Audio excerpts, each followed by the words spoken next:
Hello, my friends, and welcome to episode 218 of the Kiss Army Nation podcast. I'm one of your hosts, Pasquale Vari. And I am Claudio Spera. Welcome to the show, everyone. Our next guest has a story that any rock fan would appreciate. From his early days falling in love with music, to picking up the guitar, to fronting his own band. Our guest has carved out a career that blends originality with homage to the bands that inspired him. On this episode, we're going to dive into his musical journey as a fan and performer. Kiss Army Nation, please welcome Nikki Sin. Welcome, my friend. How's it going, buddy? There you go. Nice, Nikki. So nice to see you, and thanks for making yourself available for us. This is great. Love to have you here. Yeah, thanks for having me, man. I appreciate it. So, Nikki, as of today, 2025, so where are you in your life? So, as a performer and a Kiss fan? I got a lot going on musically, actually. I'm in multiple bands. You know, obviously, my band Sin, that, you know, people recognize from the Kiss Cruise and stuff like that, and the Kiss tribute band, Dr. Strangeways, that I play in. I'm involved in another band playing bass called Love and Opium. They're, you know, a hard rock groove band. You know, out of Massachusetts as well, and I do session work, and I record for people if they need a guitar player or drummer. You know, they need someone to sing or play bass or whatever. I'll do that too. Mm-hmm. And just recently, the past 6 months, 6 or 8 months, I started doing acoustic sets too. You know, so I do the local circuit, and I play all the venues, playing, you know, classic rock songs and soul songs and stuff from the 60s to now. You know, 50s, 60s to now. So I got a lot going on. I'm still doing all my own video work. I'm working on a video for the Kiss tribute band right now, and I'm actually recording 2 Chris Stapleton songs. Oh, nice! You guys heard him yet? But like, he's one of my favorite new performers. Well, he's not really new performer, but he just made it big over the past few years. But I really have gotten into Chris Stapleton a lot. You know, especially doing the acoustic stuff. And wow. So I'm recording 2 of his songs. I have my own recording studio, as you can see. Like, this is part of my, you know, my drums and guitars and stuff. That's beautiful. There's probably a good 16 guitars hanging on the walls in here. That's not all of them. I got probably 30 at this point. Holy moly! Well, super diverse.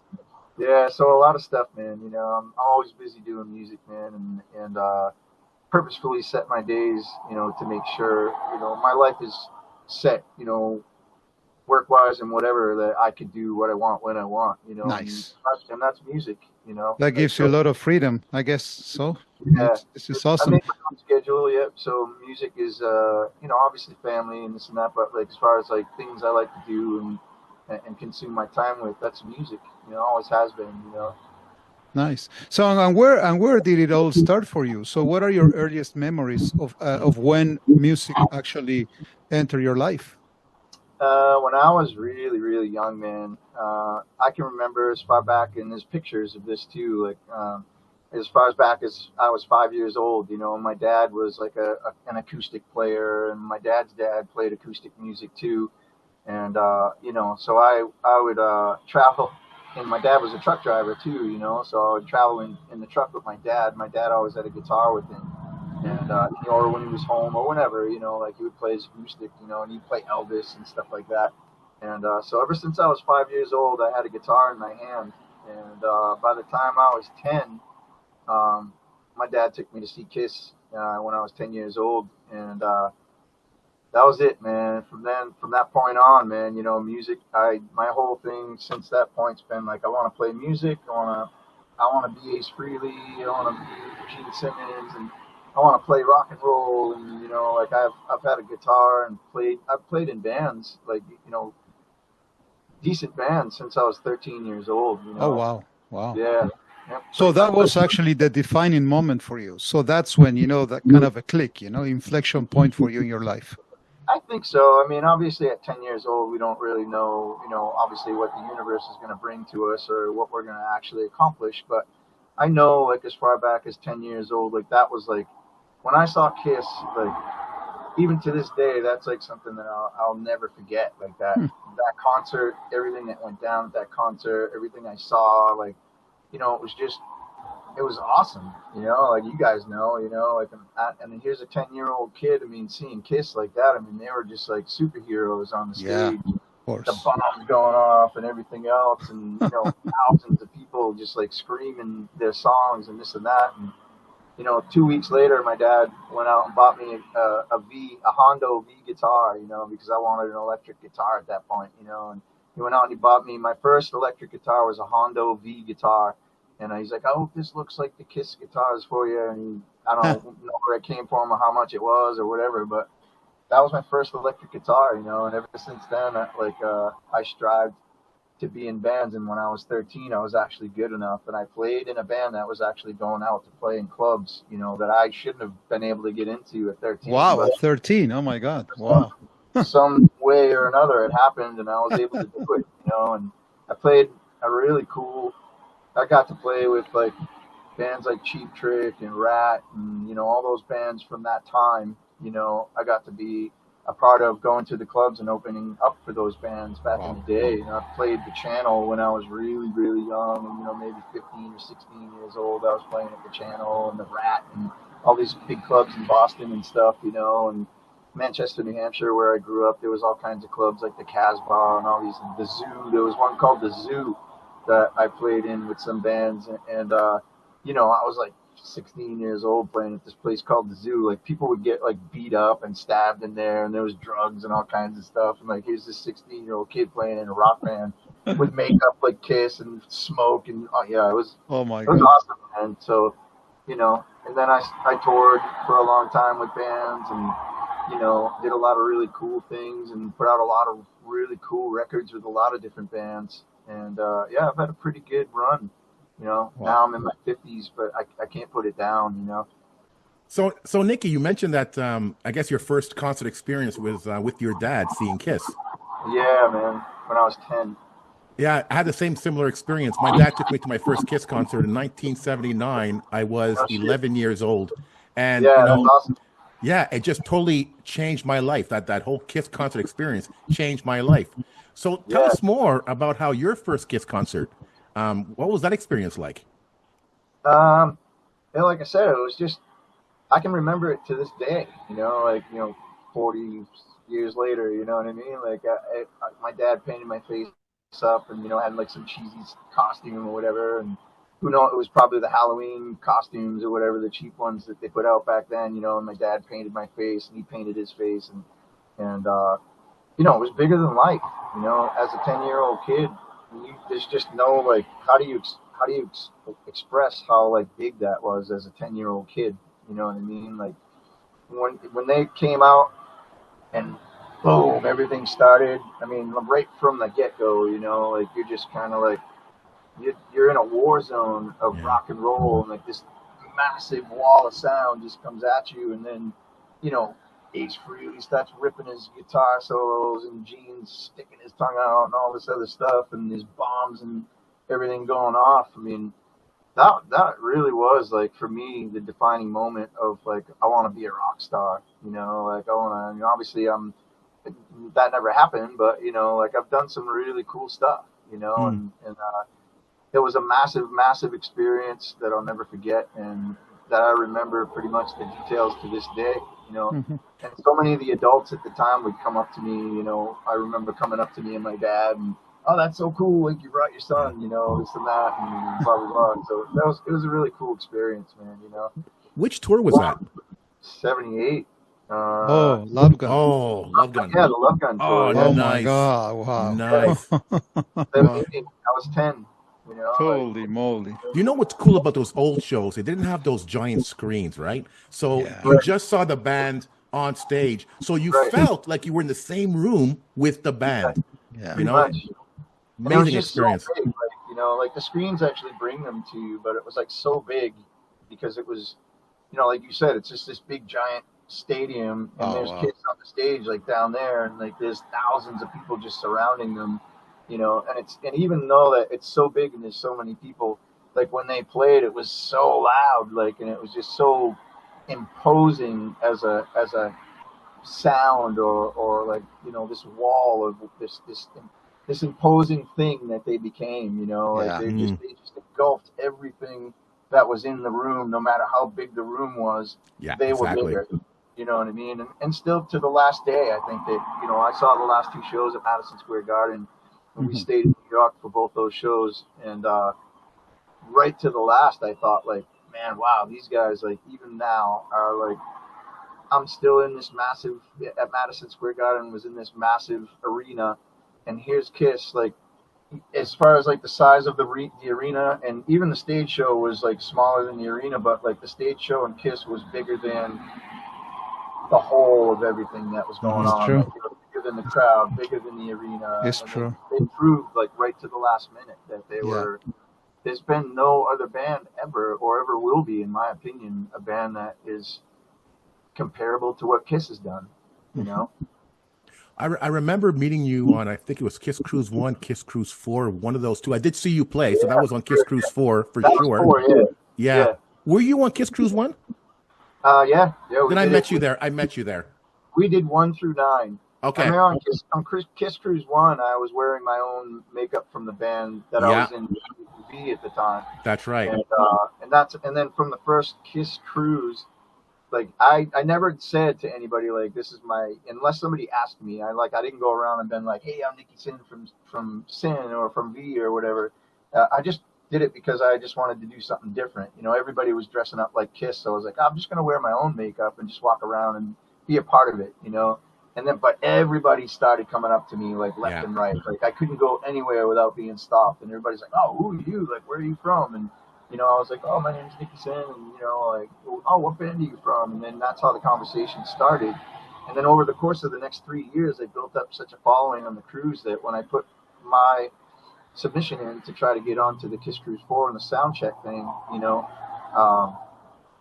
I got like, I think it was something like an 80 percentile of the votes. Like people voted for my band to be on that year. And it was just some crazy amount. Like, and I was like, holy shit, that's crazy, you know? Like, and we got on. Yeah. So it was pretty cool, man. Well, one thing I remember about you, you came off like a rock star on that deck, you know, but talking to you were just so easily approachable, so easy to talk to. Yeah. There's no reason not to be, man. Exactly. You know, like, That's true. I appreciate, you know, like if, you know, I can't do what I do or make anything out of what I do musically without fans, you know, or without people being into what you do.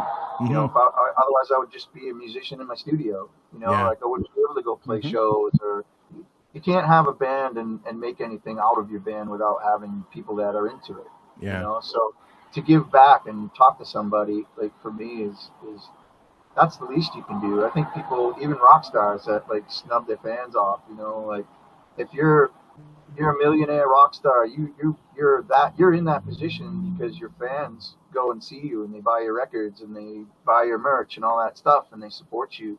You're nothing without people that are into what you do, you know. So I appreciate that, you know, like, and you know, even when, you know, even after we played on Kiss Cruise 4, every year after that, like my wife will tell you, you know, like I'm sure you saw it too, you know, I couldn't walk 15 feet down a hallway without somebody stopping me saying, hey, dude, I need can we do a picture? And every single person, I was like, absolutely, yeah, can you sign this? And they would bring like, and they would bring stuff, you know, for me to sign, you know, and just really cool stuff, you know. It's an interesting connection I made during this interview. You mentioned that your dad gave you a V guitar. Yeah. and your band was called a V. That's so cool. Yeah, it was a Hondo V, and I'm sure it was like a cheap one, you know, at the time or whatever. But like, I wish I still had it, you know. But like, that was so many years ago. But yeah, he gave it to me, and it wasn't my birthday or anything like that. It was like a couple weeks after the show, and you know, he saw like how much. And that's all I talked about for like the next 2 weeks and the next till today, you know. And I came home, you know, from school one day, and there it was. He's like, I got something for you. And it was sitting on the table I remember it was a case. It was a cheap, flimsy case, and it was open, and it was in the shape of the guitar. It was like a V case, and it was open on the kitchen table. And he was like, I got you something. And I remember when I walked in and he said that, and I turned around, and I saw what it was. Like, I was like, oh, I was jumping up and screaming, and you know, I was, of course, 10 years old or whatever, like jumping up and down, like, oh my God, that's awesome. That night, I painted my face up like Kiss and was playing in the mirror, you know, like, obviously I couldn't probably play all that well at 10. You know, I could play pretty decent, but not like not like I play today for sure, you know. So your dad giving you the V guitar, you named your band V, like as a tribute to that. No, I think V was so V was an interesting thing. V I put together as kind of like a new journey on my theatrical band type of stuff, and I put that band together, and it was initially called Vampire Paradise, and my friend that I had pulled into the band to play drums, he didn't really like the name Vampire Paradise. It didn't really fit him and this and that. And I've always been like, it's a band as a whole, not as one person, you know. So I was like, all right, well, what would you call it, you know? And we came up with all these different things, and you know, and then he was like, well, how about we just call it V? And I thought about it for a little bit, and I was like, all right, yeah, let's call it V. You know, it was kind of like almost like the same thing with Kiss. Like, oh, why don't we just call it Kiss? And nobody was laughing. You know, like he said, why don't we just call it V? And I was like, All right. yeah, why not? I mean, Let's go. What's the name? You know what I mean? Like we can show people that we're a good band by doing the stuff that we do in the band. It doesn't matter if the name matches what we do. You know, and I think it did actually match because it really fit the image of the band and everything. You know, and I made some really cool logos with it. So that's the story of how that came out. Nothing exciting, I guess, but Oh no, it was a pretty simple, like kind of like out of the blue, like okay, let's just do that. You know, there wasn't really much thought that went into it. very much the way Kiss started off, you know, and Yeah, Exactly. Yeah. yeah. And how exactly did Kiss influence your style as a musician? I really like, for me, Kiss, the theatrics, obviously, I mean, that they do is a given. I mean, you know, there's no band out there. There's bands that have done that, and obviously they took their page out of somebody else's book with the makeup and this and that. But they took it to like that level that was just far beyond what anybody else had done. So to me, that's like the first thing is like when you see that image of Kiss, it's like, holy shit, who are these guys? You know, like, I mean, I think anybody that doesn't think that when they see that is something's up going on in your head, because like you have to be blown away by that image right off the bat. Like, holy shit, what's this? So that's, you know, number one. Like they attract you right away, like with their image. You know, you can't not see that. You know what I mean? And you can't not be like, holy shit, when you see that. But number two, like their music, especially on the first 4 albums, like especially the first 2 albums, really, like, but the first 4 albums for me, Alive too. You know, those songs and the way that they wrote back then, they were so hungry and so much fire under their ass, and like it was dark and it was just hard rock and it was raw, and it was like there was no overproduction on those you know, those songs, you know, before they started doing all the overdubbing and all that. So those songs that they did back then, you know, those obscure cuts especially, you know, like Watching You or 100,000 Years, or you know, that type of stuff, you know, Almost Human, you know, like all the songs that they did like that.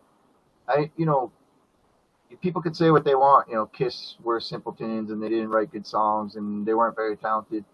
Bullshit, you know, like I play in a Kiss tribute band. I play Gene Simmons's parts, you know, like, and I play the parts in that band like Gene originally played them. I don't play the parts like Gene simplifying everything and just, you know, doing the simple run this and run that. I play all the original notes. Like, listen to the bass line in 100,000 Years. You know, Oh, it's amazing. Yeah. Tell me that's not a cool bass line, you know, and tell me that's a simple, like, oh, he didn't have any talent bass line. Like, Well, those bass lines on Dress to Kill, for instance, this is incredible. Yeah, we do Love Her All I Can and stuff like that, and you know, like all that stuff is really cool. You know, like try to do that with the outfit on and sing it and all that stuff. So it really bothers me when people say like they weren't talented or they wrote cheesy songs or whatever. Like their songs stand the test of time, man. Yeah. Rock and Roll All Night's one of the, I don't care what anybody thinks, it's one of the most famous songs ever. Yeah. You know, so I mean, how can you say like they weren't talented or they didn't write good songs, you know? Yeah. Exactly. So their music and their image, you know, from back in the day, like especially 73, 74, 75, that influenced me quite a bit, you know, with my style and my music and what I do today. But on top of that, I have a lot of other influences. Like I'm very, very much into old school funk. Like Parliament and all that stuff, and Sly and the Family Stone, and Rick James, and James Brown, and all those bands, like Motown, Michael Jackson, like Prince. Yeah. Like Yeah. people would think that I would really be into all that stuff, but like that stuff really, like Motown especially, like really, really influenced my style and the way that I play. I always try to throw some of that into what I write. I write hard rock stuff, but I like to incorporate that kind of style into it, especially like the old bands like Zeppelin and Aerosmith and Sweet, and the New York Dolls and all those bands back then. I mean, those bands are amazing, like Kiss is my favorite band, but I have a lot of different influences. Okay. Pantera, they're my favorite heavy band of all time, like, so yeah, my interests are very wide, Chris Stapleton, Chris Stapleton all the way to Pantera, Yeah. Look at I love that. all that stuff, That's awesome. That's Yeah. awesome. So, Nikki, so let's talk about your band, Sin. So, Yeah. how did you create the band? How the band came together? So V was kind of on like a downslide. I was having a hard time keeping members, like it's hard in bands, people look in from the outside, and yeah, it's really cool when you put the finished product out there, and everybody sees that, but they don't, and they're like, yeah, cool, man, whatever, but they don't see like the stuff that goes on behind the scenes, and sometimes people have different paths, or sometimes people just don't want to do the right thing, to progress the band in the right way, or they are almost at a point where they're going to disassemble the band, unintentionally, because they're not doing the right thing. So Right. sometimes you have to move on, I guess is the point, and so at one point, I couldn't keep a singer around, and I had a lot of really good singers that joined the band, but they all, some of them had, issues with drinking, or issues with drugs, or just different paths, whatever, this and that. And I had to change members and this and that. And it got to a point in Sin where I had a friend of mine in the band, in V, when V was on the last leg. I had a guy that was a singer, a really good guy, and he's still a good friend of mine. And he did drag, and there's a video, if you look on my YouTube channel, called Escape, from V, and he was the singer in that, and the guy was amazing, he did wicked good makeup and all that kind of cool stuff, but his style was completely different from the band, and like he was more the drag and horror drag type thing, and we were more the kabuki, straight up blunt makeup kind of style. And so we decided that, okay, well, it's not working for you, it's not working for me. And then the drummer decided he didn't want to do it, and the drummer actually that was right before we played the Kiss Cruise, actually. And the drummer that was in the band, my friend that was in the band, decided he didn't want to do the Kiss Cruise, which Oof. baffles me. Yeah. So like he was like, nah, I don't want to do it. I'm like, you don't want to play on the Kiss Cruise with Kiss? Like, you don't want to go do that? Like, how do you not want to do that? And the singer that I had gotten after that guy didn't want to do it either. And I was like, okay, what? So I got my friend Karen. My friend Karen came in. She was the singer that year in the band, and she recorded a record with us too, and it was awesome. And my friend Dennis came in to play drums, and he was the guy that played drums that year with us on the Kiss Cruise. Move forward, after the Kiss Cruise, we couldn't keep the singer around, this and that, and so we decided just to break that band. And I decided at that point that I was tired of trying to find a singer that was going to be committed and stick around and be part of what I wanted.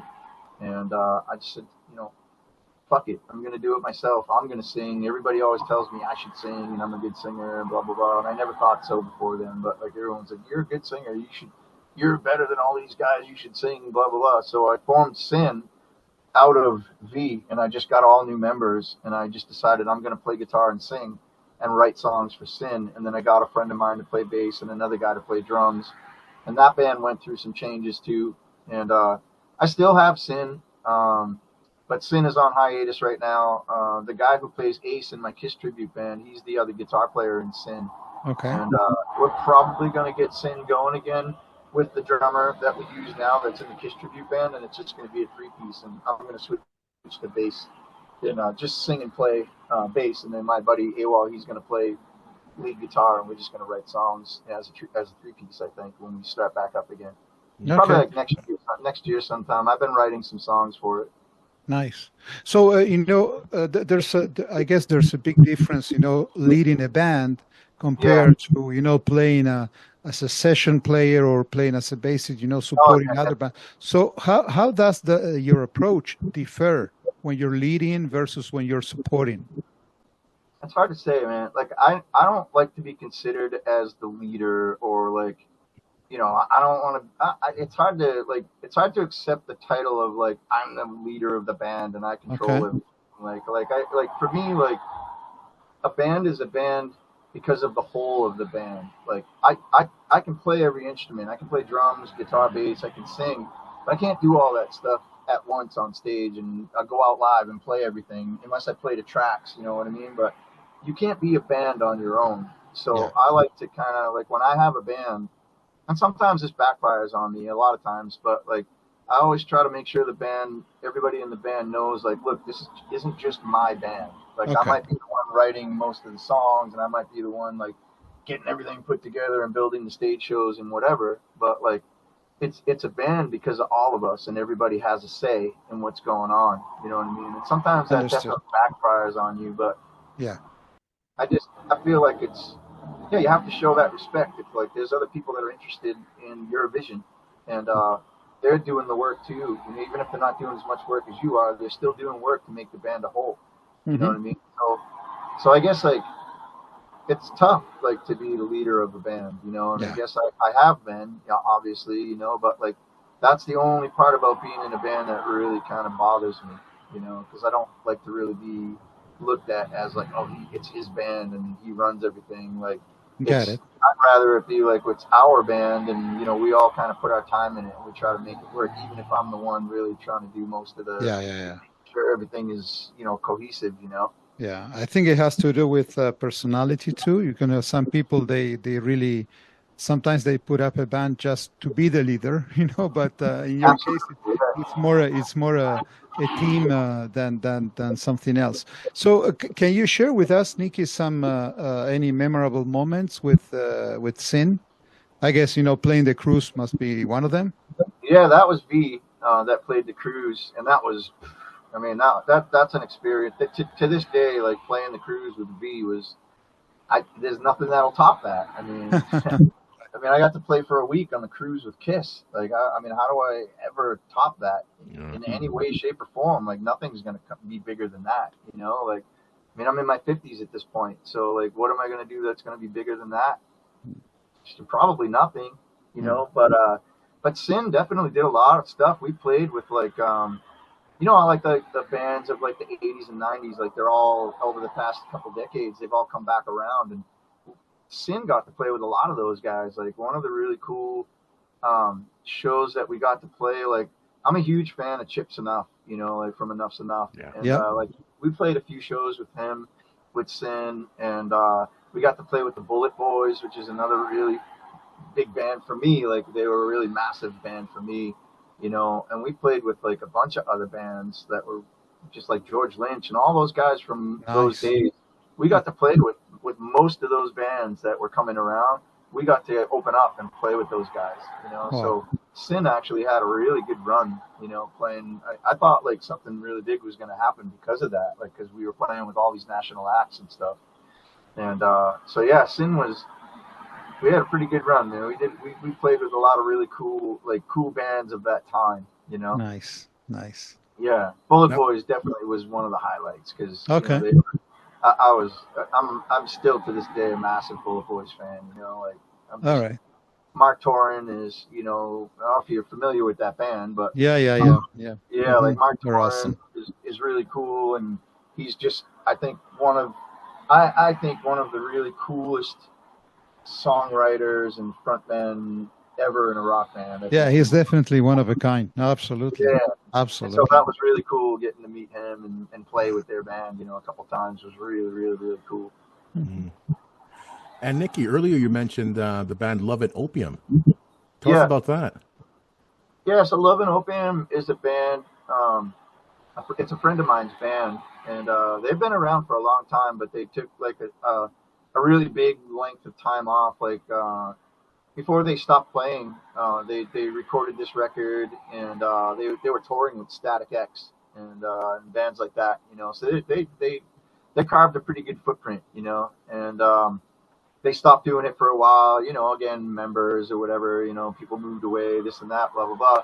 Fast forward about a decade, and I get a call from the singer, and he's like, I want to revamp my, and I knew them, and I'd played with them, I think, shared the stage with them a couple times in the past, but we didn't really like hang out or know each other really, you know. And so he sends me this message, and he's like, hey, Nikki, you know, like, getting Love and Opium back together, and I'm really arranging the band around your playing style and this and that. And I was like blown away. I was like, okay, like, how did this come about? You know, like, where did this come from? Like, we haven't even really like known or talked to each other really all that much, you know, like we knew of each other or whatever, but like, he's like, oh, you know, I've been following you for a long time and blah, blah, blah. And I really like what you do and your style and this and that. And so that's been in progress for actually a couple of years now. Like there's been like, he's had back surgery. And so that kind of put like a delay on stuff. And, you know, a couple of the other guys, you know, live in like South Dakota and places like that, you know, like really far away. And, but we're working on a record. Trying to record some new songs and put it together, and we have a label, you know, that's working with us to try to kind of build things up again. And so that's a band that's really cool. It's a really cool style of music, you know. But we're we're still in the midst of kind of revamping and getting it ready to kind of like put out a new record and a video, and you know, kind of get out there and do a tour, you know. And we've got like a label that's helping us, you know, kind of work things out for the record and kind of working on possibilities of a tour next year with, you know, some big national acts and stuff like that, you know. So that's actually a really cool project. If you look on my Facebook page, there's links to the site, to the page, and you can see, like, if you listen to some of their music, you know, it's really cool stuff. Yeah, good hard rock, you know, like sleaze hard rock type stuff. We mentioned in a previous episode we do discussion panels, and we talked about, you know, Sonic Boom and Monster, and it just naturally or really evolved musically, because oftentimes they want to make music that, you know, represents their past and the nostalgia factor, you know. Now in your case, you know, going into Love and Opium, they wanted you for your style, but whenever you're doing a new project, do you want to like expand your musical style in any way in that band? Absolutely. I mean, I use this phrase a lot. Like some people don't like it and some people do, you know, but whenever I get asked to join a band, you know, the first thing I always say, like when they have existing music, is I don't want to be a puppet. I don't want to come in and just do what's there. I don't want to do what somebody else did, you know, to a point. If the song is the song has to keep its integrity, obviously, but I do have my own style, and I do have my own way of playing, and I do have my own way that if I'm going to play bass, I want to write my own bass line to the song, you know, like, so there was some stuff going, you know, in the beginning talking about, like, no conflict or anything, but there was a lot of conversations about like how we would go about playing certain songs, and how would you guys feel if I like put my own twist on like this bass line, because although I think it's a cool bass line, I think that I could do something with more of a groove to it, or, you know, just more of my style that makes me feel comfortable playing. Right. You know, so that's kind of like what I look at, like when I get asked to join another band, I always have to let them know, like, if you're looking for a puppet, I can't do it. I have to play me. You know, even in the Kiss band, I don't try to look or sound exactly like Gene Simmons, and and the band as a whole, like we don't, as a whole, try to look, and so we're not trying to be an exact replica Kiss tribute band like a lot of them do, you know, and more power to those guys, you know, it's a lot of work, and you know, I'll give a lot of credit, you know, to the bands that do try to do that, you know, but like for me, I'm not Gene Simmons, you know, like, and the way we do it, you know, we're trying to just we're being us, playing Kiss and paying homage to Kiss, and, you know, giving our interpretation of Kiss. That's a good way to put it. Yeah. Okay. Yeah, you know, like I don't, you know, I get the comments all the time, like when I post something of me as Gene, like, oh, Gene Simmons doesn't have blonde hair. Like, no shit, Sherlock. Do you think I don't know that? Like, do you think I don't know that? Like, seriously, man. Like, you guys don't wear the same era outfits. Oh, wow, Whatever. thank you for telling her. We would have never known that if you didn't say Oh that. my God. Like, That's but we funny. do that on purpose. Like, I love like the Hotter Than Hell suits, my favorite suit, but I love the Alive boots better than the Hotter Than Hell boots. So I wear the Hotter Than Hell suit You mix with it. the Alive That's, boots, and I mix it up. You I know what I love mean? it. And the other guys wear different era suits, and we all want to do like the parts that we really liked about Kiss, or the eras that we really liked about Kiss, and Yeah. Yeah. we do a lot of the obscure songs. Like one of my favorite obscure ones to do is Watching You. Like I love the lick, and I love singing it, and we recorded that, and we recorded 3 songs in the studio a few months ago. We did Shout It Out Loud, Love Her All I Can, Deuce. And so I'm working on the video right now. We got video footage for all 3 songs. We a month ago rented a hall and we took video footage of us performing to all these songs. And I'm working on one for Shout It Out Loud right now. So hopefully within the next couple of weeks I'll have that done and be able to post that. But it's actually us recorded. We recorded it and did all the parts ourselves, and then we filmed it. And I filmed it with a buddy of mine, Bill Ryan. He's a guy in rock history, man. Like he did all the sound for Boston, like recorded Boston's records and worked with Till Tuesday and all those bands from the day, Aerosmith, and like that's the guy that I record my music with. And so he helped me film it, and so I'm putting all that footage together now, But yeah, it's all about not. I guess the point is it's all about not being a puppet and just being able to be yourself as what you do, And if some people are gonna like it, and some people aren't, But Yeah. first and foremost, you gotta be yourself, man. Like I have to be myself, especially with music, or I can't do it, because if it's not comfortable to me, or if I don't feel like I'm able to be creative in my own way, then it's just not worth it. Well, that I guess that's the only way that people actually who come to see you or listen to your stuff can have the best of you. Because if not, you, as you said before, I like the analogy of being a puppet. That's really interesting. Amongst all of the amazing projects that you're involved in, so I guess everything that we're talking about, the Kiss tribute band, you're making reference to Dr. Strangeways. That's it? Yeah. I love the name, by the way. This is great. Yeah. So how did it happen? So how did you put it together, or how that whole thing happened with Dr. Strangeways? So it wasn't it wasn't my band. Like, so I did this. Okay. You guys remember Emma? Remember Emma? She was a young little girl and she had cancer and stuff. Yeah. Oh yeah. Yes. Mm-hmm. And so I put together this big, huge benefit for her in my area. Yeah. And you remember that? I'm sure Yes. I posted. Yeah. Yes. Mm-hmm. So I put that together with some friends of mine, and I got like some bands together and some cosplay guys, and I did this really huge thing with like all these superhero guys and everything. And so the band that I'm in now, the Kiss tribute band, they were called Monster back then. And so they came and they played, and that's when I first met those guys. And they had come out, they'd seen me play and this and that, and but they had come to play that show, and I met them that night. So V played that night, and so fast forward a couple of years later, they're looking for a Gene Simmons, and at random, I get this phone call, and they're like, "Hey, would you be interested in playing Gene in the band?" And I'm like, "Well, I'm playing lead guitar, like I can play bass and I can play all that stuff, but I'm not sure." And I had a huge beard at the time, and I'm like, I'm not really willing to shave my beard, this and that. I don't know, like, if you guys are cool with that, and not saying you have to do what I want, but I'm just telling you where I'm at.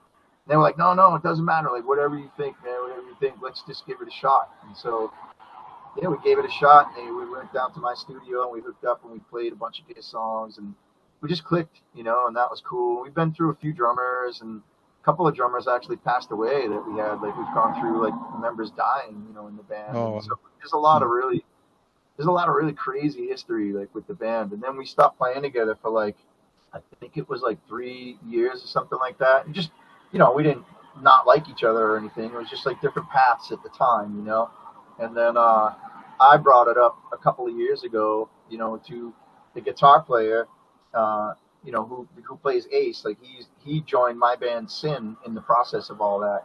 And so him being in Sin and us always being around each other, conversation would come up about Dr. Strangeways. And I was like, you know what? Why don't we call like Jeff, the guy who does Paul, why don't we call him and see if he'd be interested in doing it again? Let's squash anything that was going on or whatever. And if we had something really cool, let's try to do it again. We'll find a drummer, whatever. And, so we got back together and we had another drummer, this, that, blah, blah, blah. And go through changes again. And then I went to put an ad up looking for another drummer.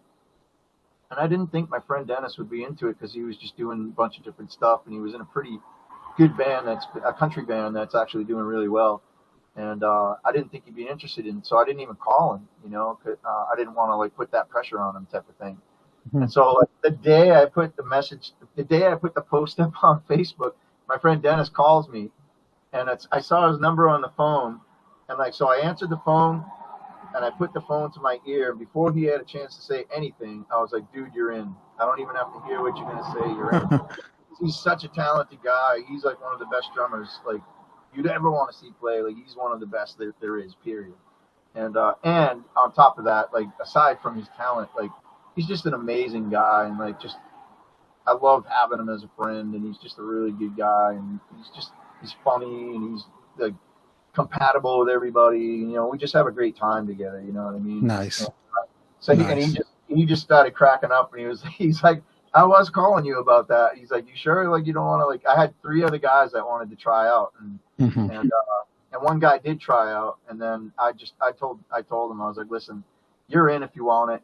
I'm gonna call the other guys, right after I get off the phone with you, and I'm just gonna tell them that, look, I got a friend of mine. And I was honest, I was like, look, I got a friend of mine. We've played together. We've recorded records together.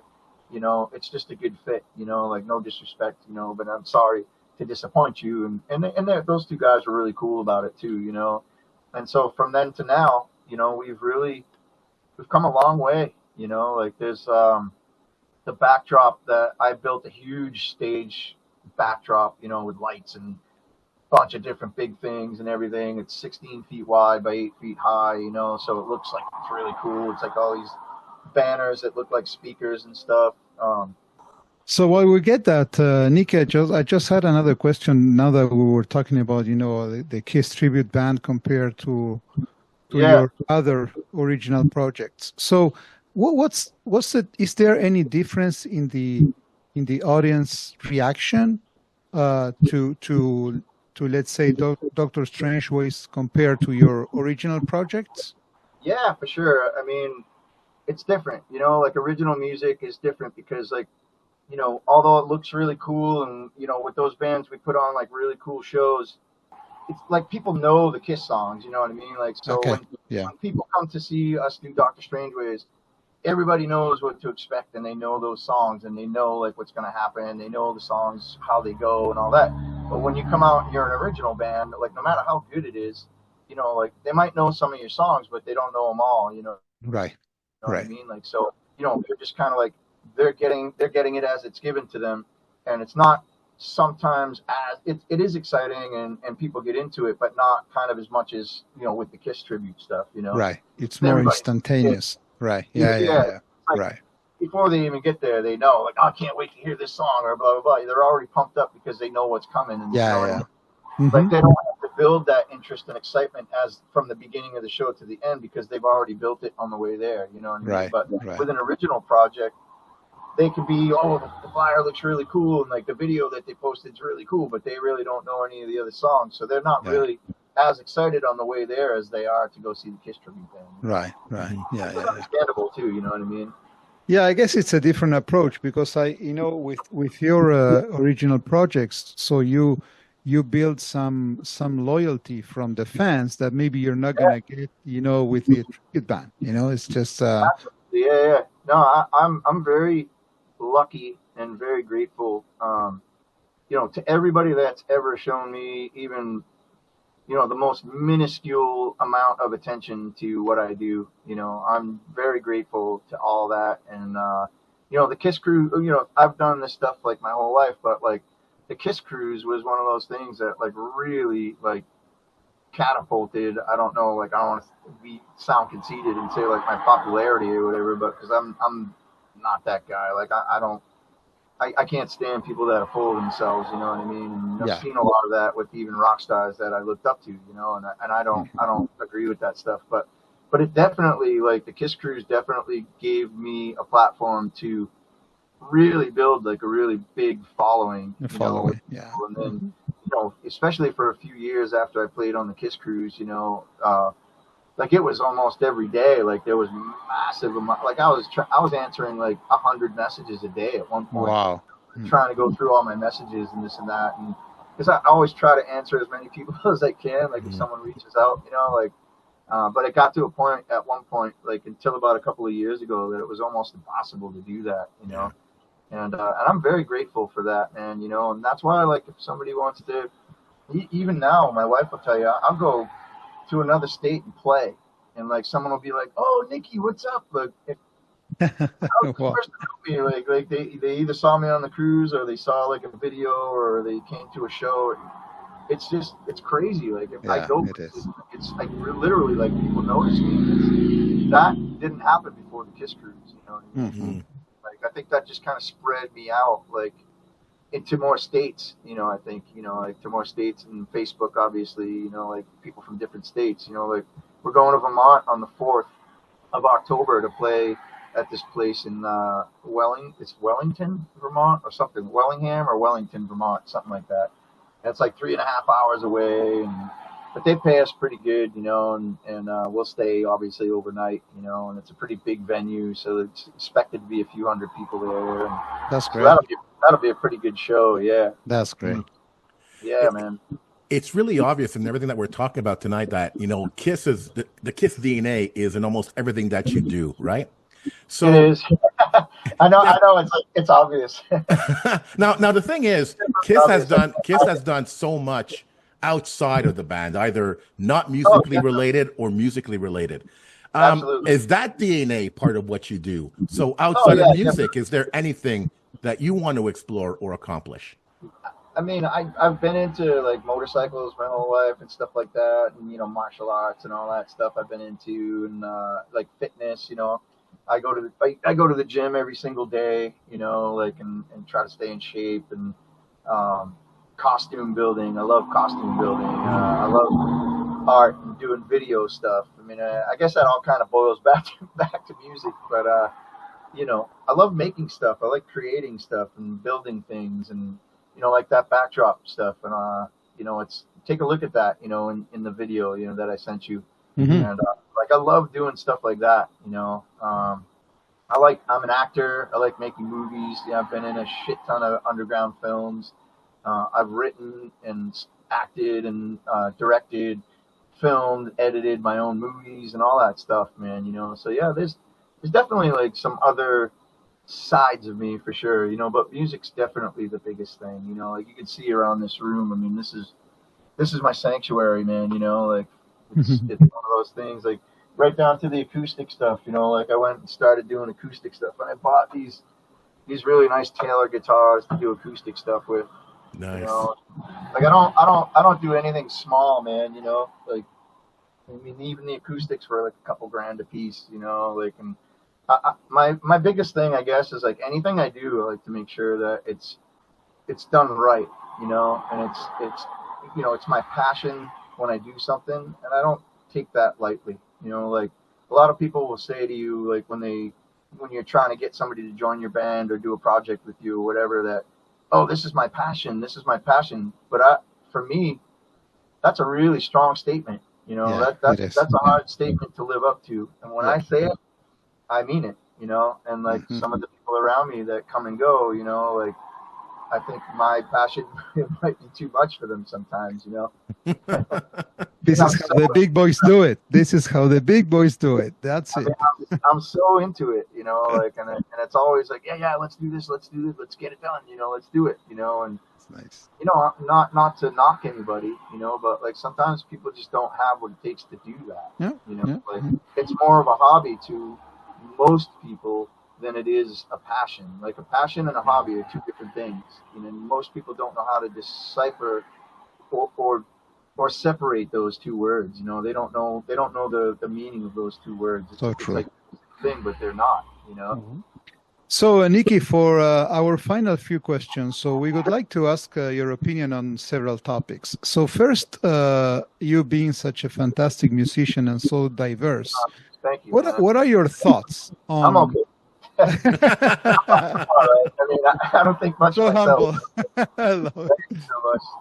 So what are your thoughts on the state of music today? I know it's a tough question. It's so wide. You know, we could be talking about this, you know, for hours, but overall, sure. What are your thoughts on the state of music today?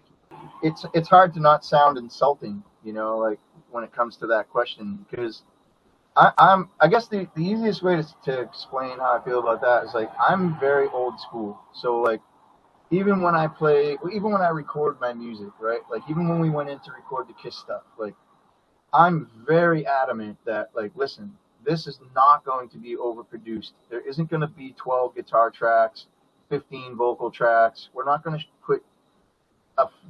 put 50 effects on the track, you know, and just we're not going to make this out to be something we're not. My focus and my views have always been with a band that like if you can't be good when you go out and play live and sound like your record, if you can't be as good on your record as you are live or as good live as you are on your record without embellishing everything and adding like so many tracks to make it sound good, because you can't make it sound good just doing the tracks that you play live, right? Like Gene always said, it's like you don't need, even though they use some in the end obviously, but like, you know, backing tracks, like if you're going to record 6 guitar tracks and 10 vocals and you know, you're going to put so many effects on the bass and you're going to trigger all the drums and all this other stuff, you're not reproducing that stuff live, right? Like, unless you have tracks. Like, so I like to go in and you record the guitar track, you record the bass track, the drums, and you do as little editing and affecting as possible. And it's raw. This is what we sound like. So when you hear the Kiss recordings that we did, or if you listen to any Sin record or any V record or any of that stuff, it's what we sounded like live, because we didn't do any extra overproduction. We didn't overproduce shit. You know what I mean? Like, I don't think that that's the right way to do things. And with that being said, and that's just my opinion, nothing against anybody who does that, you know, like more power to you. You know, I don't want to insult anyone, you know, but, and it's not meant to be an insult, but like, I prefer to do it that way. And I find now the majority, like, all these big stars that are making it, you know, now, you know, they're making multi-millions of dollars, and this stuff is just, it's so overproduced, and just like, you know, anybody could go and get a program and everything's right there and nobody's playing real music. It's just, you know, but that's why when I saw like this guy, Chris Stapleton, I was like, wow, you know, or, you know, a band that's really good that doesn't do a lot of overproductions and stuff. They were on the Kiss Cruises, Vintage Trouble. Like Vintage Trouble is one of those bands that I saw that, like, it's hard for me to get into a new band because I don't like overproduction and I don't like put together stuff, you know, like this person got that guy and this guy, and okay, here, play this. This is all pre-produced and all this stuff, and it's over pre-produced, and we just want you to be the face of this. It's like Milli Vanilli, you know what I mean, almost, you know? Yeah. And, like, the Vintage Trouble and Chris Stapleton and bands like that, you know, that come out, that do it, and they do it real, and they're raw, and they sound so good that you can tell, like, there isn't a ton of overproduction. So I guess in general, and again, it's not an insult, you know, and I know it sounds that way, but I just feel like there's so much overproduction and computerization and mechanicalizing of music that it's just not like real and raw anymore, you know, when bands come out. Or there's very few that come out. Like, there is a few out there, but like they're very far and few between. You know, we don't do it like those bands from back in the day, you know, Kiss, Aerosmith, Led Zeppelin, Sabbath, you know. Like, that was real recording, real music. They did it like, this is what we sound like. When you went and saw them live, that's what they sounded like, you know? Yeah, and if you go to the extreme, so now some of the bands, you know, and some of the artists, they're using even AI to create their music. My God. You know, it's crazy, man. But that's what I mean by computerization. I don't even know if that's a word, computerization, but like it's it's so over processed and so just computerized and mechanicalized, and it's just like it sounds very fake to me. Absolutely. And I just don't. Me personally, I don't care for that, and I don't care for when I record something. I'm recording 2 Chris Stapleton songs now acoustically. I'm not going to put 6 acoustic guitar tracks down and do 10 vocals to make my vocals sound good. I'm just going to record the 2 guitar tracks that are there and a little percussion and do the vocals. And I got this girl that sings with the guitar player from Tower of Power, and she's going to do some harmonies on it next week. And that's it, really. Beautiful. Nice. I want it to be real and sound like simple. it's real. Simple. Keep it simple. Paul Stanley said it best: keep it simple, stupid. Nikki, just one quick one, and on the same token of talking about today's state of things. What about Kiss? So, do you like the direction that Pop House is taking? Where they are taking the Kiss brand? I know you're still. I like that smile there. So it's coming. I love it. Oh man, I mean, it's a tough one, man. I mean, obviously, look, we're all massive Kiss fans, right? Like anybody who knows me would tell you I'm the biggest Kiss fan they know. You know what I mean? And I love Kiss, and respect everything that they've did. There'll never be, again, never has been or will be another band like Kiss ever. Like I don't see it happening. Like you're just not going to do it. They made a footprint that definitely can't be stepped on. You know what I mean? With that being said, I will probably go see that virtual thing at least once, to see like what the whole thing is going to be like. As far as what it looks like right now, I mean, it looks like Kiss, but it doesn't. You know what I mean? And is it going to be one of those things that's going to be able to kind of encompass and really put forward like what Kiss really was and be like that big, like a Kiss show? You know what I mean? Like, I don't see that happening. Like it's more, I think to me, it's more like cartoonish, and again, that's not an insult to my heroes, you know what I mean? But like, I think it just seems more of a cartoonish kind of thing, like something that's like a novelty kind of thing almost. You know what I mean? Do I want to see it? Yeah, absolutely. I want to go see it at least once, And who knows? Maybe I'll go see it and I'll be like, oh my God, this is amazing. It's going to blow your mind. Like, who knows? I might be completely blown away by it. But, there's a lot of opinions out there from people on it, obviously, and everybody's entitled to their opinion, obviously. Mm-hmm. I think, hey, you know what? Kiss created something like, again, that nobody else will ever be able to touch. And if that's what they want to do with it, hey, they got $300 million to sell the rights to be able to do that. They created the beast. They're laughing all the way to the bank. So, I mean, that's right. They can do whatever they want. Like Paul Stanley and Gene Simmons are worth like $500-600 million a piece, but that's publicly. That's what, when you see something online like, oh, this person's worth this much, whatever, that's what's publicly known.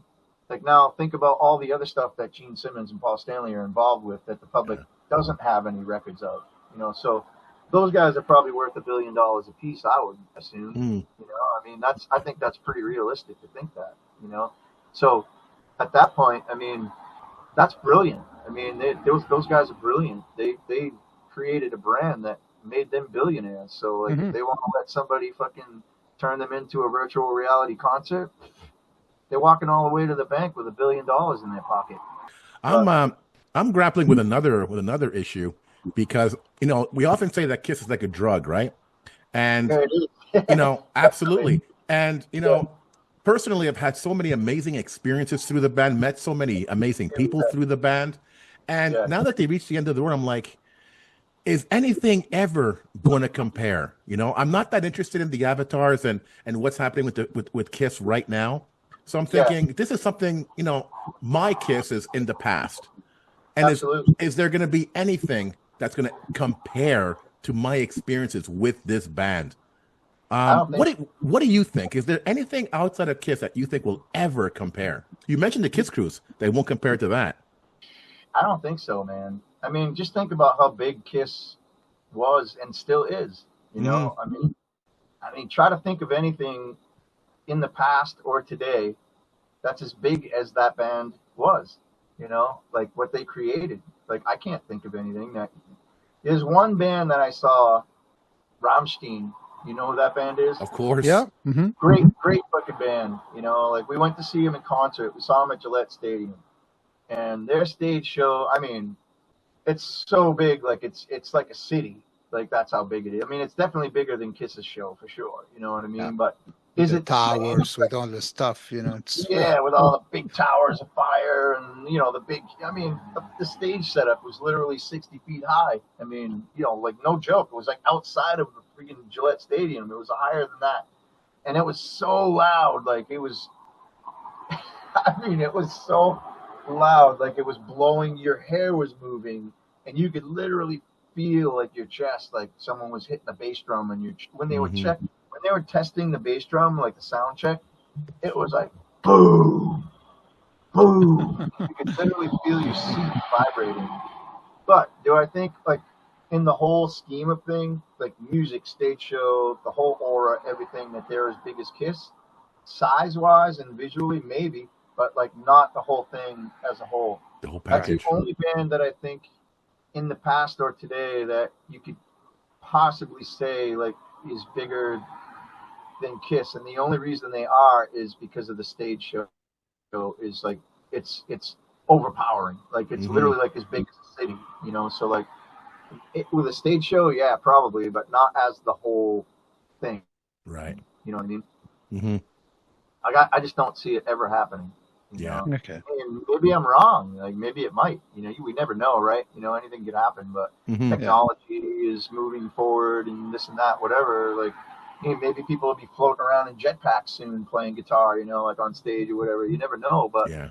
I just think Kiss, like, they're the biggest thing that's ever happened in music, you know, in my opinion, and I think they're going to remain that for as long as you could think. I think they're going to remember. They're going to remain that, you know. They're going to remain the biggest band that's ever been, in my opinion.